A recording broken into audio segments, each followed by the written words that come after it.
I just got this baby today.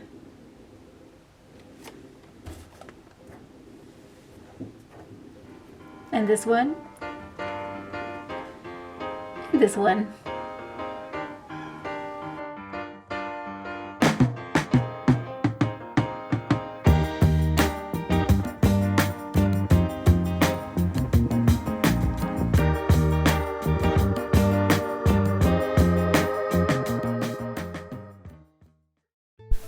Hi everyone! So last week I did a little bit of planned mom stuff and I thought it would be a good idea to record the process. It wasn't so much a sitcom as it was a parody of a sitcom and would alternate genres from week to week. You could watch 5 episodes of Community in a row. I'm using this spot where I used to have an aloe vera that it's now buried dead. After getting rid of the remains, I reused the soil in that pot for my new babies.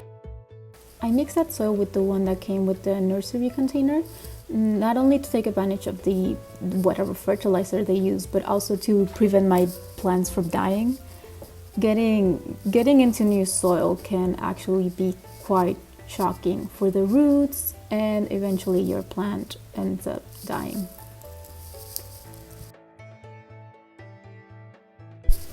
So now I place the succulent inside of its pot, making it feel like home and making sure that it is at a proper height. For succulents, they shouldn't go that deep. They should be at a more surface level.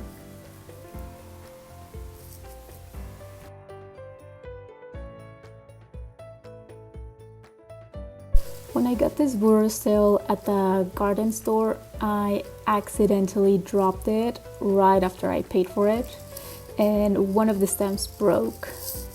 But it is quite easy to propagate from the stems, so I was able to save this one. You just see another one of the cuttings going in. From there, I continue to put some of the nursery salt and the new one to make sure it gets mixed.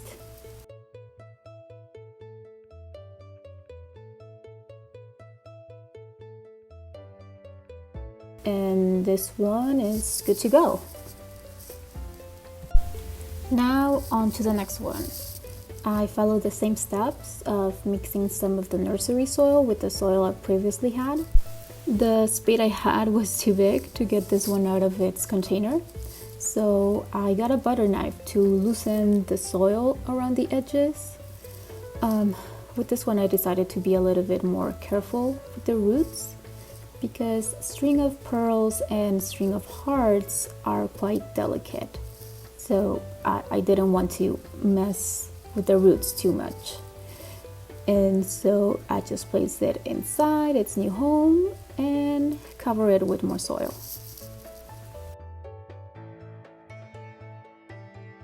Now to the very small pothos here.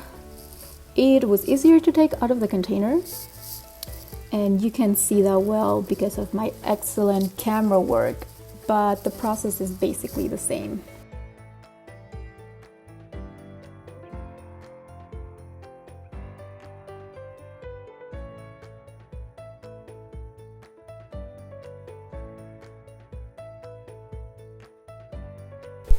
Yes, look at that out of focus beauty.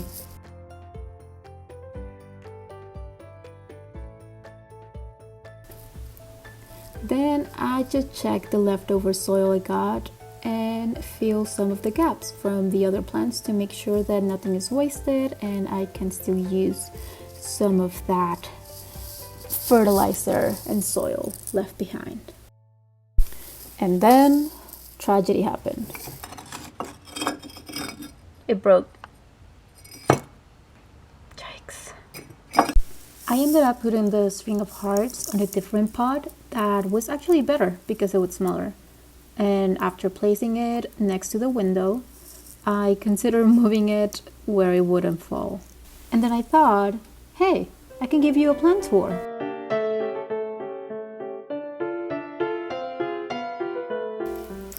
First up, we have this string of pearls, this long hair beauty. It's a semi-succulent, so it does require a lot of bright light, but no direct sunlight because the leaves will burn. But it doesn't require a lot of watering. I water mine maybe every 2 weeks.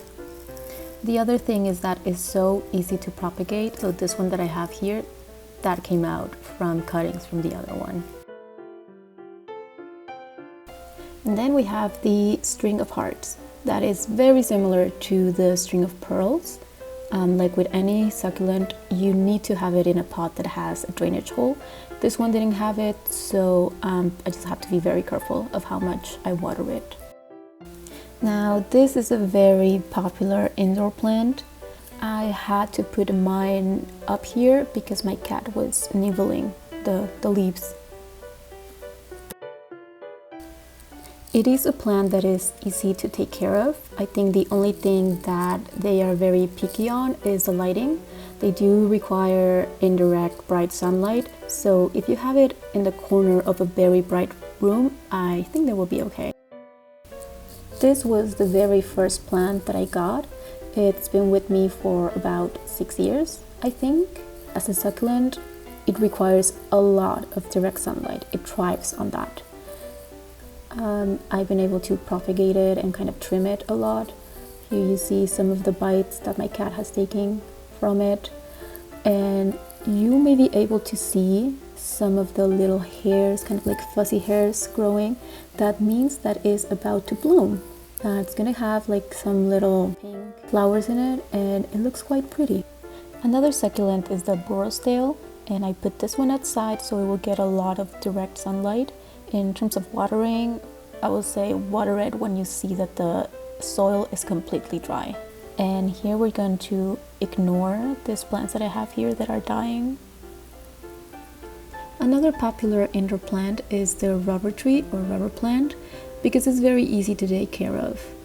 In terms of lighting, it doesn't require too much, so you can keep it in a dark corner of your house. For water, if you forget about it, it will be fine. So it basically thrives on being ignored. With the leaves, however, I would say that sometimes you do have to dust them because since they're so big, they usually get a lot of particles in them, and then it won't allow them to photosynthesize. The rubber plant is also supposed to be toxic for pets, but of course that didn't stop my cat. This is why we can have good things. Then there is the pothos. So this one I would say is one of the most basic plants. I'm not saying it in a bad way, more than a good way, that they're so easy to take care of and low maintenance as long as you give them enough light, and they will also basically tell you when they need watering. Also, there are so many varieties of this plant and they all come in different colors and shades. Another low maintenance queen is the ivy. Very similar to the pothos, it also only requires indirect light, some watering once in a while, and I saw that humidity also helps them a lot, so I keep mine in the bathroom. So like I said, I am going to fix this little pot that I got for 40 pesos. That's like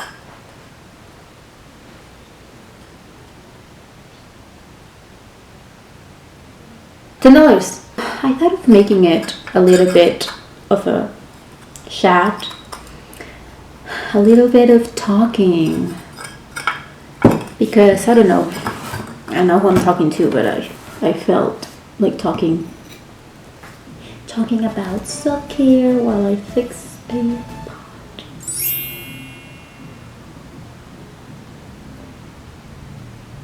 Every time I see I have an inconvenience or I feel shitty or bad about myself, I go and buy some plants like any other normal person dealing with her problems. And so yesterday was like that. I wasn't feeling well at all, and to be honest, it wasn't such a bad day.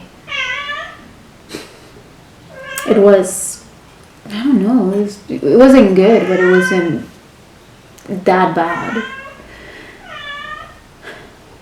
So it started with That morning, I was sending some emails, applying for jobs, and I don't know, overall, it's just overwhelming and I don't want to do it. It's not fun.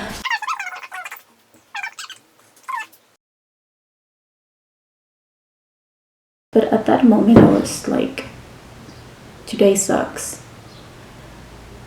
Nothing is working out and I give up for today. Like, not for life, but for today, I'm no longer trying. I'm no longer trying to be positive. I'm no longer trying to be happy. I'm no longer trying to control my emotions. And in that moment, I felt anger. And so I just wanted to go home and watch How I Met Your Mother all day.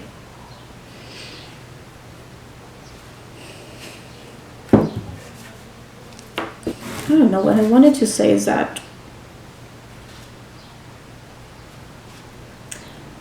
sometimes it's okay to not be fine. Sometimes it's okay to not try. I know we have to try to get better. I know that. If I'm not trying, I'm not gonna get better ever. But sometimes I don't want to try. I want to say, today I'm not trying. And especially that time, like, I tried all day. I did everything that I'm supposed to. I exercised. I was productive. I did something that I enjoyed. I stayed positive throughout the day. And still at the end, I was feeling like shit.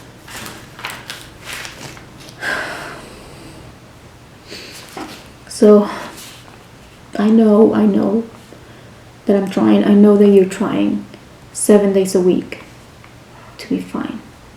And sometimes the day sucks, but you're still like, I'm gonna keep trying. I tried it and it didn't work out. But okay. After doing that for 7 days a week, and for I don't know how long, for 3 weeks in a row, 4 or 5 weeks in a row, it's okay if one day you decide not to try. I'm not saying giving up. I'm just saying that today you're like, that's it. I failed today and it's fine. Because maybe you need a break. I need a break from trying to feel fine.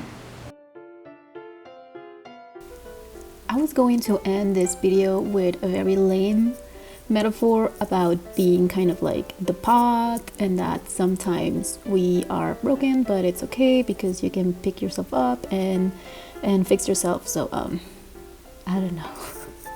After editing it and hearing it, it sounded very, very uncool. So this is it. Thank you for watching and see you